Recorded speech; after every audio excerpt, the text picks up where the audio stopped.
Olá! E aí, tudo bem? Vindo aqui para falar um pouquinho da entrada do Sol em Virgem, no dia 22 de agosto, último, às 11h55 da manhã. De 22 de agosto a um mês, né, a gente conta o mês, a gente tá sob a regência de Virgem. Virgem são os alimentadores do zodíaco, né? É o segundo signo da tríade de terra, então tem uma força de racionalizar e uma força do eu te alimento. Eu te alimento com requintes de detalhes. Eu te alimento aonde você não consegue se alimentar, onde você não consegue nem enxergar que você precisa de alimento. Essa é a força de Virgem, né? É filhinho de Mercúrio. Mercúrio é um planeta que gosta de se espalhar, então tem dois filhinhos, né? Gêmeos, o meu signo, na face ar, e Virgem na face terra. Como Mercúrio é o mensageiro do zodíaco, né? Então tem essa força de rapidez, de agilidade, né? E aí ele abençoa seus filhos. Sejam filhos na face ar, dando essa capacidade mental de agilidade mental, né? Quando a gente fala de mente, a gente está falando. Quando a gente fala de ar, a gente está falando de mente, né?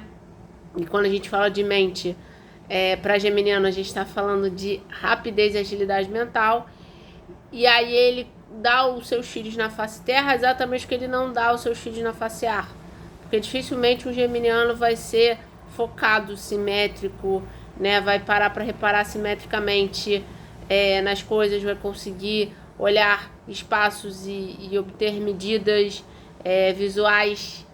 Já os virginianos não, eles são exatamente isso, né? Eles não têm essa agilidade na mente, né? Eu penso, logo eu existo, e aí eu penso, né, 365 pensamentos por segundo, mas eles são extremamente simétricos, né? Eles conseguem enxergar simetrias com muita facilidade, com muita precisão, eles são muito precisos. E é exatamente essa precisão que faz com que eles alimentem os amores, os amigos e as pessoas que são importantes para eles. Porque eles têm uma força do eu realizo, né? Eu realizo na linha da precisão. Eu realizo na linha do que eu consigo enxergar que você não vê. Eu consigo te alimentar com esses detalhes todos, precisamente em lugares que você não consegue entender, não consegue enxergar que você precisa de alimento, né? Que você precisa de estabilidade, né? Que você precisa de chão firme nessas linhas de detalhes que só eu consigo te disponibilizar, só eu consigo enxergar. Então é um mês para oferecer cuidado, é um mês de disponibilizar cuidado, é um mês de colocar o nosso afeto à disposição do outro nessa linha de cuidado. Então muita gente pode vir procurando os nossos cuidados. Quanto mais conectados estivermos com a nossa missão, com a nossa luz, mais nesse lugar de cuidado seremos solicitados, tá? Então coloca seu cuidado no mundo, só toma um pouquinho de cuidado, tanto para os virginianos quanto para todos nós, com o excesso de controle. Porque Virgem entende, desde sempre, instintivamente, que é o signo do cuidado. Então eu coloco meu cuidado, mas eu sei te guiar, eu sei te orientar, eu sei te direcionar. Então eu cuido de você se você tiver com febre. Mas eu vou dizer para você no dia seguinte, não pegue sereno.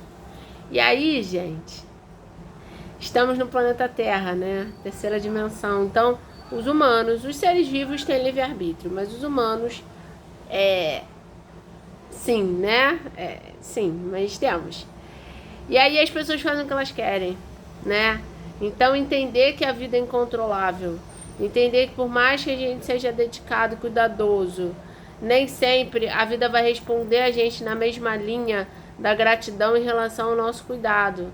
Entender que o outro muitas vezes vai sim tomar sereno, apesar de ter ficado com febre a noite inteira porque ele quer, é uma sabedoria muito grande, né?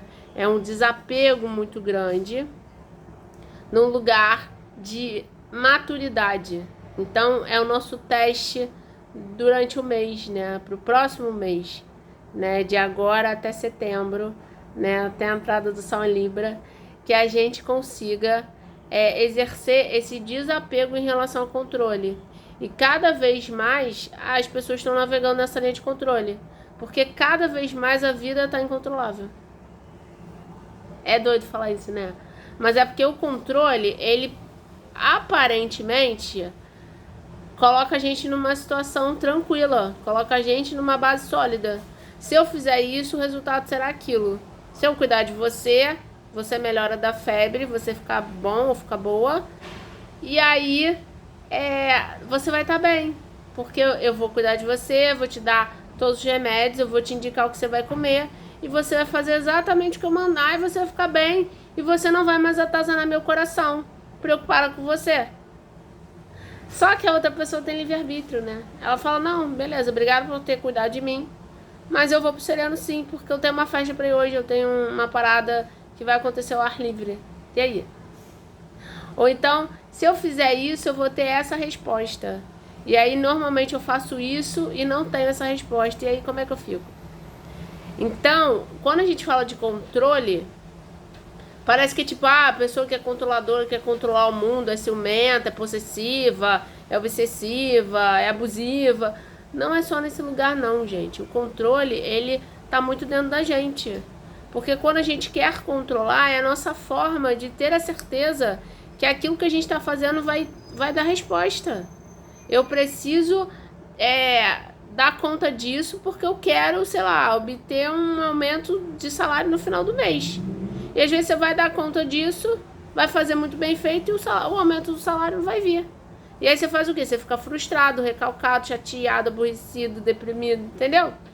Então entender que muitas vezes o que a gente vai fazer porque a gente quer.